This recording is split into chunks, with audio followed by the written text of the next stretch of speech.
The day you realize that you are all alone and no one's coming to save you is the day that you start your true journey. And I hope today's that day for you. Wake up. Becoming a household name is my longest and dearest dream. And though I haven't always known exactly how I wanted to make my mark on the world, I have always had grand dreams. From being an astronaut to running for president of the United States of America. So when I found my passion to write the next great American novel, I began chasing that dream with my inborn zeal. Over the years, people have told me I'll burn out working too much, give up when I realize it's a game for the lucky, or quit when I see the 1,000th rejection.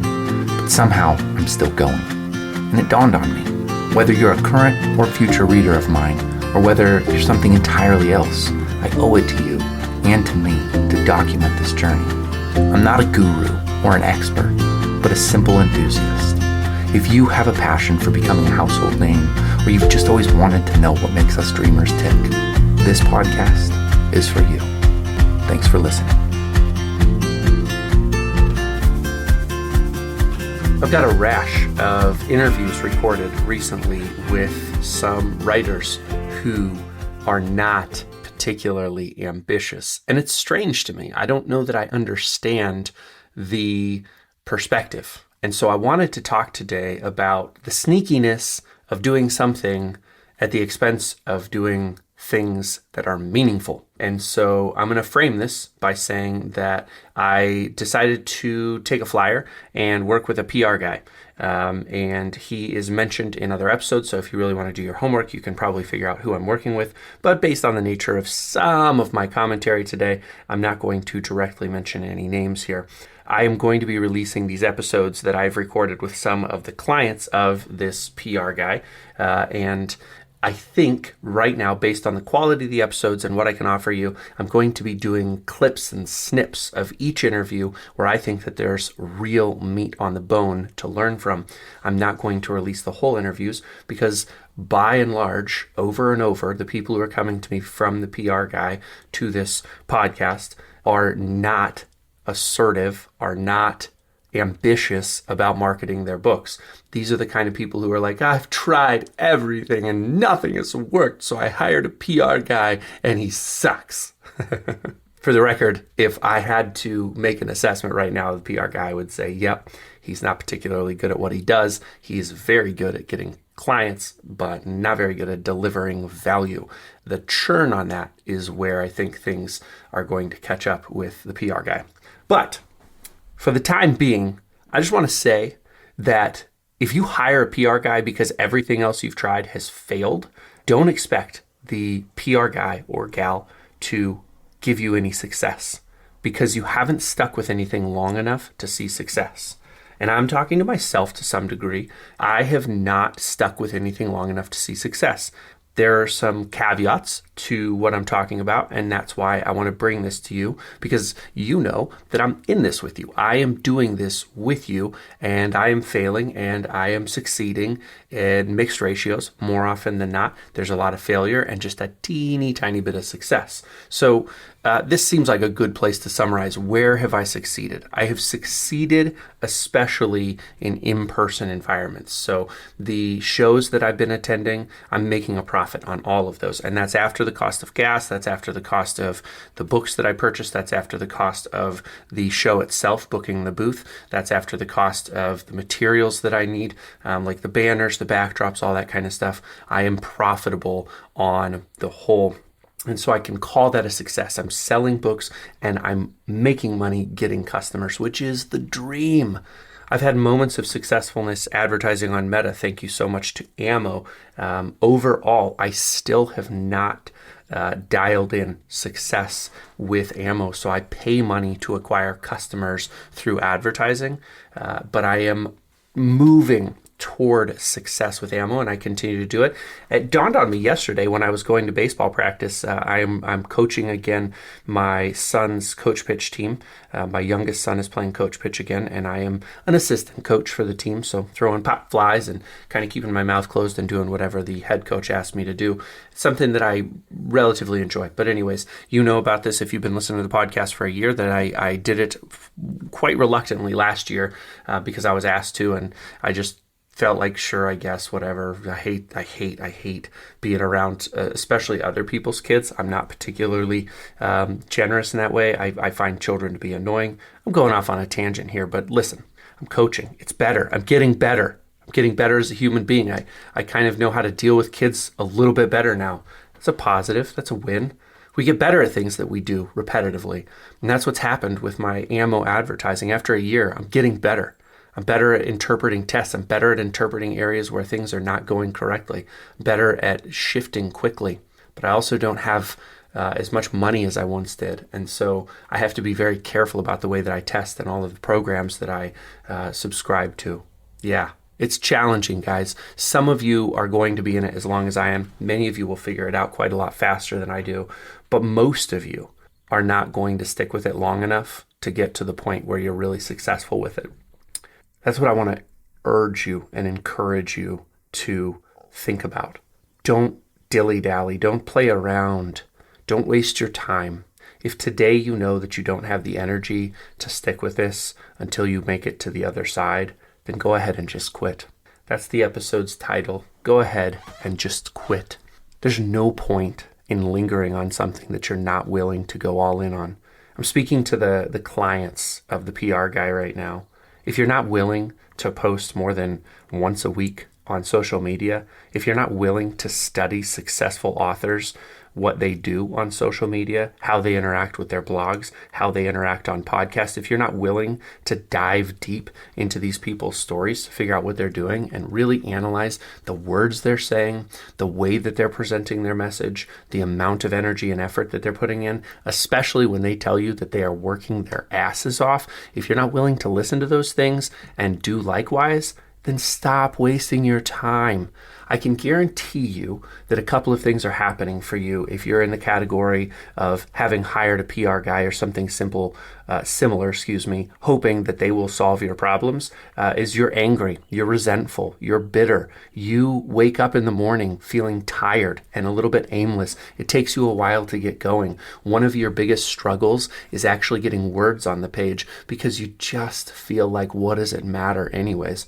I can tell you all of these things because I've struggled with them myself, but I've also interviewed hundreds of people now. I've interviewed hundreds of people, so many interviews you've never heard before because the people didn't have anything great to say about marketing. And what I've learned is that this is repetitive. Everybody goes through this whining, complaining. They're not willing to say I quit because they don't like to be thought of as a quitter, but they've already quit. They're just not dead yet. So I would encourage you, please, quit right now. Just go ahead and quit if you don't think you can make it to the other side. And here are some signs and symptoms that you are not going to make it to the other side. When somebody tells you that you need to post more on social media and you say, I just don't really like social media, that's a sign that you've already quit. I don't like social media either. Newsflash, I hate social media. I don't enjoy posting. What I did learn to enjoy and what can be of encouragement to you is that when I treated Twitter like a job back in the day before it was called X, I showed up for hours a day and interacted with people. I would post questions and then I would answer anybody who responded to me. And I made it my life's mission to not let a single response go unreplied to. That was a huge undertaking. Interestingly, I started to like it. I started to enjoy it. I started to look forward to it because I saw so many results. What is author marketing mastery through optimization, you ask? I'm going to tell you. It's the best way for us authors to make a living selling our books. Are you tired of hearing gurus tell you your book is only good enough to be a lead magnet for services? Are you tired of feeling like you have to be a slave to social media and then frustrated when the time you spend doesn't actually help you sell books? I was too, until I found Ammo. Ammo is the only program that reliably produces results, and it works for anyone. Is it hard work? You bet. Do you have to overcome some of your own prejudices to make Ammo work for you? Absolutely. But rather than being another program that rah-rah shish-goom-bahs tries to get you emotionally excited only to offer unclear methods, Ammo shows you how to design profitable ads step by step through a unique, highly tested, and targeted formula. The founder, Steve Piper, is a data-loving, formula-driven author who escaped the kingdom of Amazon to build a platform for himself, where he sold directly to his readers and built a loyal following and millions of copies sold. With Ammo, you know who's reading your books, how to contact them, and what they want to read next. If you've always been frustrated with Amazon's wall of mystery of not knowing who's reading your books and losing 50 to 70% of your hard-earned money that you're making through sales, Ammo solves all of those problems by putting you in the driver's seat and showing you how to fulfill your books directly to your readership. Click the link in the show notes to learn more. This podcast is another area that's social media adjacent, we'll call it. It's not exactly social media, but I find recording podcasts to be challenging. I'm not always the zippy, happy guy that you hear in these recordings. If you consider me zippy and happy, you might want to get your emotional thermometer checked, because that was a joke. I'm not zippy, rarely happy. No, I'm, impassioned. That's probably what you could call me. Sip of coffee here. If you're not willing to go out there and solicit some guest appearances on podcasts because you hate rejection, or you don't know what to say, or you don't have anything valuable to contribute, just go ahead and quit. Quit this whole thing, because there's no way you're going to hit the jackpot, the bullseye, the strike, if you can't throw the bowling ball 1,000,000 times. You got to get out there and toss that bad boy. You can't be afraid of the gutters. I liked the bowling metaphor best, so I stuck with it. Sometimes you're going to get a 7-10 split, and you're going to ask yourself, how do I knock down both of those pins? And more often than not, you're not going to hit either one of them. There you go. That's the truth. You're not going to hit either pin. You're going to try, but you're going to miss them both. Day in and day out, the effort, the labor that you put forward is going to appear pointless, fruitless. You're going to wake up and you're going to see your KDP dashboard, and there's going to be 0 sales. Maybe you have your books on KU. There's going to be 0 page reads. You're going to see your book drop to number 2 million on the bestseller list. Nobody is paying attention to you. The sounds of crickets are too flattering to brighten up your room, your outdoor experience, your patio, your sunset. You're going to wonder, what's the point? But there are two kinds of people. There are people who post again. There are people who study famous authors. There are people who study business people who are succeeding and try and adapt and shift until they figure something out. And there are people who believe that the system is rigged. There are people who get bitter. There are people who think that all of these things are a waste of their time, but they also aren't willing to say, I quit. And so they keep wasting their time and other people's time. Stop wasting other people's time. Stop wasting your own time. Just quit already, would you? Just quit. Nobody wants you to do this anyways. Nobody wants you to do this. If you don't want to do this, you're in trouble, because nobody else wants you to do this yet. This whole silly myth that we're taught to think is like a noble, higher way of living, where we're like, if I could just reach one reader, then my job here on earth is done. That is bull crap. It's bull crap. Here's what I can tell you. Here's what I can promise you. If you reach one reader, then your work is good enough to reach 1,000,000 readers. You just didn't keep trying. You quit. Maybe you're still standing in the boxing ring, I like my analogies, but you aren't throwing punches. You aren't engaging with the opponent. You aren't tickling the fancy of the crowd and getting them riled up. You're avoiding everything and pretending like you're still going. So if you are one of the very few, and I do mean this, the very, very few authors out there whose book is someone's favorite book, but you've only reached one person who feels that way, you just simply haven't worked hard enough, long enough, and tried long enough. You got to try harder. And if you're like most of the rest of us and nobody says this is my favorite book, if nobody is running around evangelizing for your work, if no one is recommending your books to other people, you definitely haven't tried hard enough. That doesn't mean your book isn't good enough. It doesn't mean your work isn't good enough, but it could mean that it's not good enough. The same people who would hire a PR person are the people who will shortcut on editing, who will shortcut on proofreading, who will shortcut on beta readers, who will shortcut on cover design, who will get precious about elements of their work and say, this is my artistic vision and it's either this or nothing. Just quit already, okay? Quit. Your artistic vision's bullshit. Your artistic vision is juvenile, okay? I bet you, if you're the kind of person who has children, you know this to be true.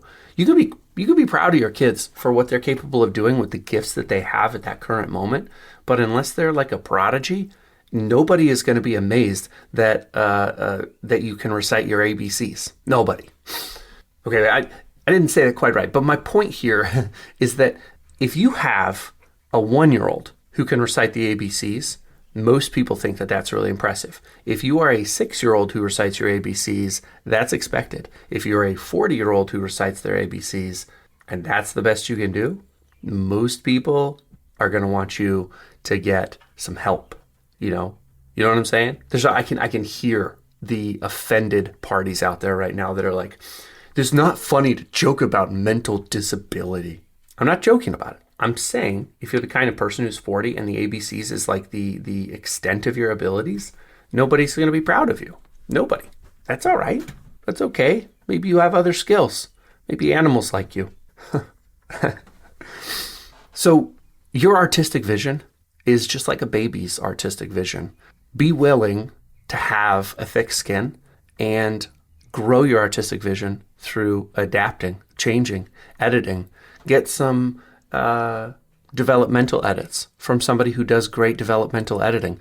Don't just go to the cheapest developmental editor because, listen, there are a lot of people. I've interviewed a couple who have hung their developmental editor shingle and they don't know what they're talking about. They don't even have a philosophy of developmental editing. They don't know what in the world is up from down, left from right. You get a developmental editor who has some credentials. Pay the money. Let them teach you how to do this. If you get a great developmental editor just one time in your life, it is worth more than a 2-year degree to get your Master of Fine Arts in fiction writing. Developmental editing can change everything for you. If you have great beta readers, people that you really trust their insight and you're willing to change based on their recommendations, you're going to make your books better. But look, if you're the kind of person who's listening, still, we're almost, 15 minutes into this bad boy? 20 minutes? If you're the kind of person who's listening and you know you're not going to do any of this, stop listening. Go away. Quit already. You need to quit. You're wasting your time. You're wasting your life. You're wasting your breath. I give you permission to just hang it up. Do something or quit. Fight for your right to party. I'm 4 books into a 9-book series, and every single day lately, I find myself thinking, boy, it would be great if I had some central location for all of my notes, all of my plot points, character names, family lineages, you name it. I wish it was in one place because, let's be honest, the way that I am using Microsoft Word as a word processor and have 55 different documents to keep track of all of the series details that I need to access, I'm taking more time opening up files wondering, why did I name this one that? Why did I name this one that? And not getting the information I need. Enter Scrivener. You guys know that I do not advertise for things unless A, I'm using them myself, and B, I think that you could up your game, sell more books, do better marketing, and get yourself in the game better. And that is why I am now partnered with Scrivener. If you use the link in the show notes, you get a 30-day free trial, and then you can sign up as well for a discount. Click the link in the show notes to learn more.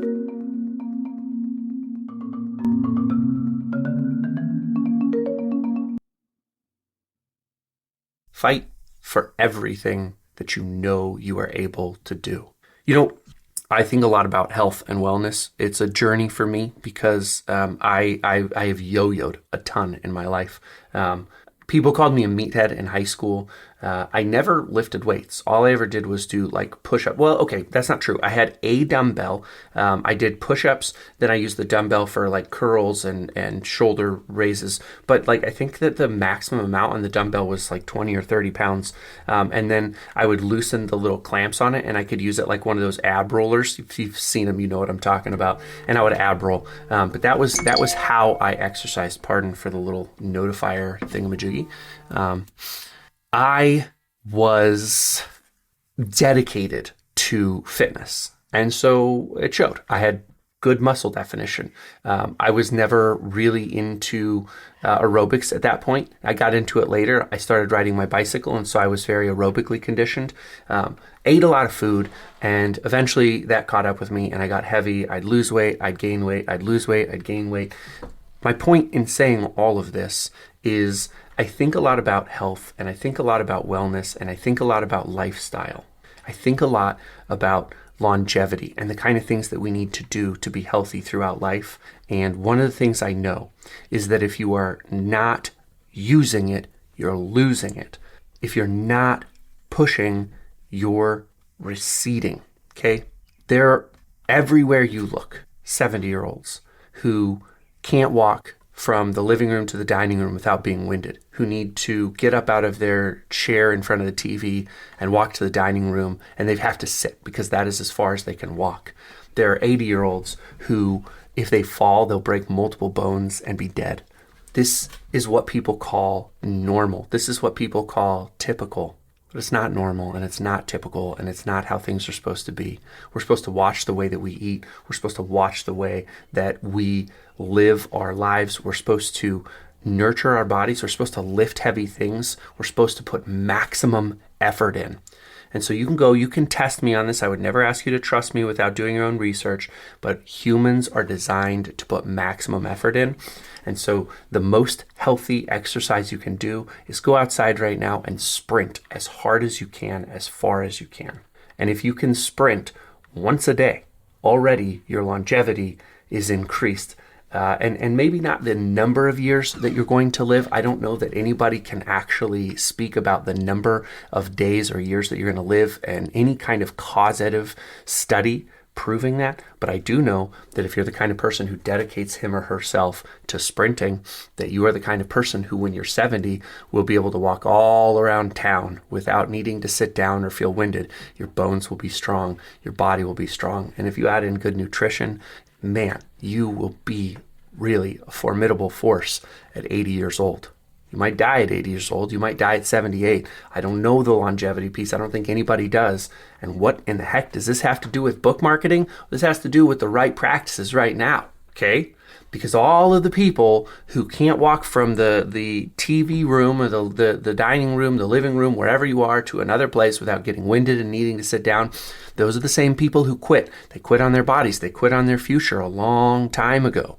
They woke up, they did their thing, but they weren't really putting the energy, the effort in. You know you're that kind of person if you reach for the bag of chips and the cheese dip and the beer. I'm talking to myself here, guys. I'm talking to you too. You have to be willing to change everything, or just quit. Quit lying to yourself. Quit lying to everybody around you. Say, listen, I'm happy the way I am. This is what I want. I want an oxygen tank when I'm old. I want to die decrepit and frail. I want Alzheimer's. I want nobody to remember me 10 days after I'm dead. I want my funeral to be poorly attended. That's what I want. And you know what? There's nothing wrong with that. Well, I mean, if that's what you want. But the truth is, you go around right now bragging about being an introvert, not wanting to go out, not wanting to have plans, not wanting to make new friends, saying you're just happy sitting at home alone. You're an introvert. Good for you. Everybody's clapping. Yay! Yay for the introvert. You never think to yourself that maybe an introvert can still get all of the energy he needs from having planned time alone, but that being an introvert doesn't mean you don't have purpose in this world. But listen, again, just quit. Don't pretend that you have purpose in this world. Nobody is better off for your lies. Nobody's better off for your fake bullcrap. So cut it out, stop it, That's what I've got for you today. I wanted to pump you up and get you really excited to live life to the fullest. Because I know that if you've listened this far in, you have heard what it is I am saying. And what I am saying is there's no point in half measures. There's no point in hoping someone else will solve your problem. You alone are able to solve your problem. This podcast is here to try to wake you up. It is not here to give you all the answers. It is not here to fix your issues. It's here to open your eyes. Every episode of this podcast is the same thing. Open your eyes. I want to give you new methods, new ways to think about marketing. I want to give you tools, but really, I can't come and save you. I can't fix your problem. I don't offer coaching services because I can't help you. The day you realize that you are all alone and no one's coming to save you is the day that you start your true journey. And I hope today's that day for you. Wake up. Becoming a household name won't happen overnight, but with your help, it can happen for me or for anyone you know who's on this journey. If you liked what you heard today, would you consider sharing this podcast with someone you know would love it too? Word of mouth is the single biggest difference maker for a dreamer's outcome. Thanks again for listening, and we'll talk to you next time.